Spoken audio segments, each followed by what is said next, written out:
C'est l'histoire d'un homme qui se désagrège tandis que le monde se dérègle autour de lui. Les gens deviennent idiots, ils se traînent en calamité, et voilà que toute la famille, celle du narrateur, débarque sans prévenir dans son logis parisien, assez mal tenu, voire très dégoûtant.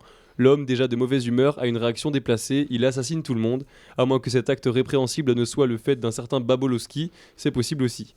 Bonjour et bienvenue sur Sensation, je suis aujourd'hui avec Rémi Carnouche, auteur du livre Le cerveau de la famille aux éditions H&O, bonjour. Bonjour. Donc pour commencer, je viens d'en lire un court extrait, le résumé de ce livre. Qu'est-ce que ce roman nous raconte?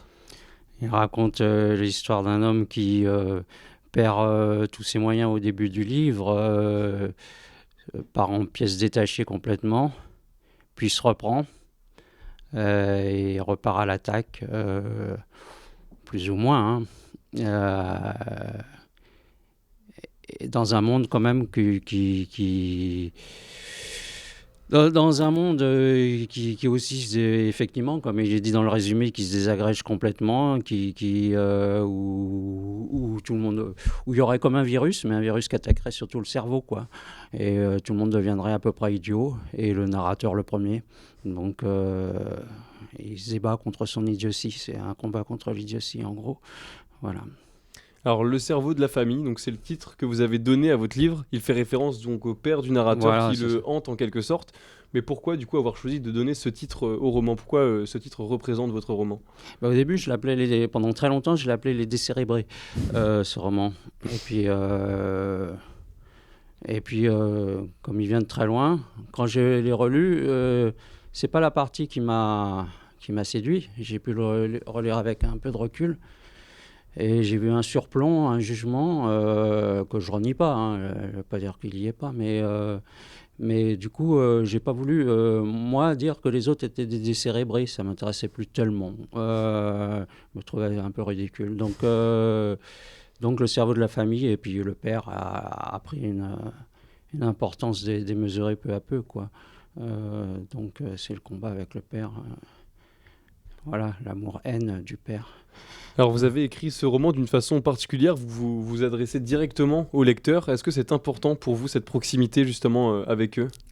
Oui, en faisant attention quand même de garder une certaine rigueur, mais oui, oui. euh, c'est essayer de mettre de la vie aussi.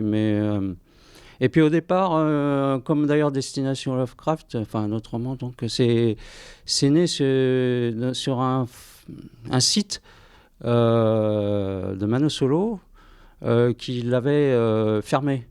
Et moi, j'ai vu qu'il n'était pas fermé.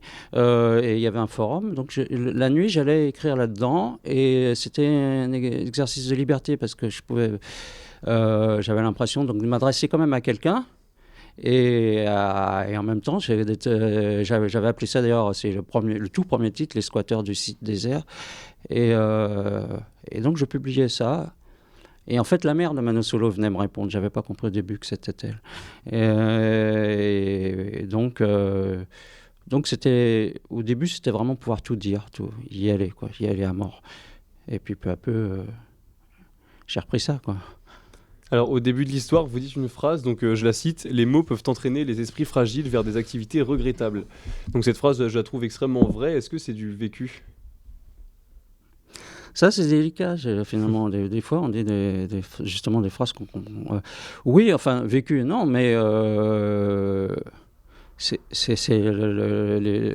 la réalité plus vraie que la réalité. Il y a peut-être un rapport très lointain avec le golem, en fait, peut-être, hein, de réalité magique qui entraîne aussi la vie. Mais les mots peuvent... Puis des fois, on est condamné en ayant dit quelque chose, oui, qu'on ne pense pas, en fait, en réalité. Euh, c'est peut-être ça. Alors, dans la tête du narrateur, donc il y a un certain Babolowski. Oui, Donc vous mettez du temps avant de le présenter explicitement dans le roman. Il y a une part de mystère autour de lui tout au début. Qui est-il vraiment lui? c'est le double maléfique. Comme ça, quand il y a une mauvaise action à faire, je dis c'est pas moi, c'est lui. Et puis c'est Babolowski, monsieur Babolowski. Euh, donc c'est mon double. C'est, je m'endors et je réveille Babolowski. Bah justement, lui, donc il est dans la tête du narrateur et on sent qu'à des moments, c'est lui qui prend vraiment le dessus. Donc parfois sur quelques lignes ou juste sur quelques petites annotations dans le livre. Pourquoi justement est-ce que c'est volontaire de ne pas dire explicitement quand c'est lui qui parle? C'est un peu au lecteur de deviner, tiens là c'est lui, là c'est Babolowski. Je sais pas il parle dans les notes surtout, hein, Oui, surtout dans les notes, oui. mais bah, c'est aussi pour échapper, oui, au jeu, mais en fait, il s'efface quand même peu à peu. Il s'efface Mhm. quand le père, c'est le père qui reprend la parole, qui reprend tout en main. Plus ça va, le père meurt et puis il ressuscite. Donc, plus il ressuscite, plus Babolowski. D'ailleurs, il est jaloux. Il s'efface, quoi. C'est un trio en fait. Donc, entre Babolowski, Camroche, moi un peu. Et ce Camroche justement, du coup, est-ce que ça serait pas un petit peu une face cachée de l'auteur? Alors, on n'a qu'à dire que Camroche, c'est entre Carnoche et Babolowski, Exactement. quoi. Camroche et... Bon, il faut se méfier de l'autofiction, quoi. Moi, j'avais envie quand même d'aller vers quelque chose un peu fictionnel, quand même, d'un peu raconter une histoire. Bah c'est fictionnel, mais qu'est-ce qui vous a inspiré du coup pour l'écriture de ce roman? Parce qu'on pourrait penser justement on vient de dire que c'est une sorte de face cachée de l'auteur un petit peu. Qu'est-ce qui vous a inspiré pour tout ça? Au début, je vous dis, c'était l'envie vraiment d'y aller, sans censure, sans rien. Et puis, l'époque m'a un peu rattrapé parce que maintenant on dit toujours on peut plus rien dire, etc. Ces trucs-là, et du coup on se lâche et c'est pas franchement intéressant.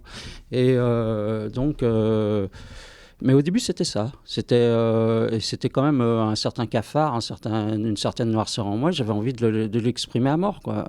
Voilà, surtout sur la nuit, sur ce site, et en plus avec Mano Solo, qui était pas un ami, un peu, pas exactement, mais je sais pas si vous connaissez ce chanteur, mais Si, si. et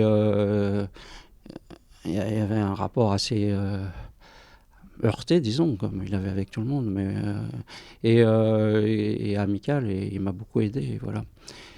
C'était une sorte un peu de... Enfin, c'est pas lui, enfin, il est pas au centre de ce roman, hein, attention. Et ce Hein. roman justement, est-ce que ça serait pas du coup une sorte de peut-être de journal intime un petit peu où vous êtes un peu dévoilé d'une certaine façon indirectement Un petit peu, mais c'est pas reluisant. Hein. Mais un petit peu, oui. Ouais, ouais. Bah, surtout avec le père. Le père aussi, ça m'a gêné quand même d'en parler comme ça. Mais peu à peu, je l'ai réhabilité dans mon... C'est une façon aussi, l'écriture de roman, de se dévoiler, justement, quand on a... C'est dévoiler et se cacher quand même. Et les deux. ouais, ou se cacher aussi. Ouais, les deux. Parce que, à quoi bon se dévoiler, hein. C'est pas très intéressant. Les deux, ouais. Alors, vous écrivez donc aussi des nouvelles, des poèmes et surtout des chansons aussi, donc à côté de ça. Non, je dirais pas surtout, hein, c'est en plus, ouais. En plus des chansons, d'accord. Ouais. Donc l'écriture, ça a l'air d'être vraiment une passion pour Ouais, vous. ouais. D'où ça vous est venu, d'où ça vient, cette passion? Bah, ça vient de l'adolescence, c'est quand il n'y a plus que ça à faire, quoi. Enfin, oui, ça vient de la poésie, quoi. Avant, pour moi, dans mon cas, ça vient de la poésie. C'est le sentiment amélioré du monde. Enfin, le sentiment, tout d'un coup, c'est la De poésie. liberté, peut-être. Le Le fait de pouvoir écrire sans interdiction. S'échapper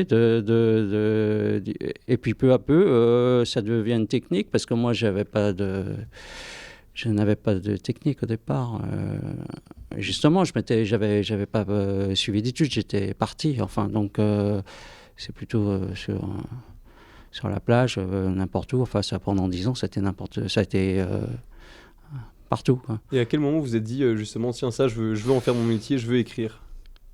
Bah, c'était un fantasme, c'était un rêve, mais c'est quand Jean-Pierre Andrevon m'a répondu. Je suis un écrivain de science-fiction, et vraiment enfin, il y a eu d'autres amis, hein, bien sûr, mais à qui je pourrais rendre hommage. Mais quand Jean-Pierre Andrevon m'a pris en considération et m'a donné des conseils et a voulu m'éditer. J'ai failli même être édité par Charlie, et dans les meilleurs contes de Charlie.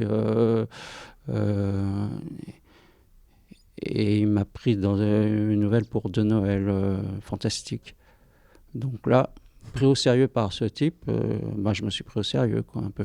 Il y avait ça, quoi. Merci beaucoup Rémi Carnoche d'avoir été avec nous. Merci. Donc, je rappelle que vous êtes l'auteur du livre Le cerveau de la famille, donc aux éditions H&O. Cette émission est enregistrée dans les salons du Sormani à Paris et vous pouvez évidemment la retrouver comme d'habitude en podcast audio et vidéo sur notre site et notre application Radio Sensation.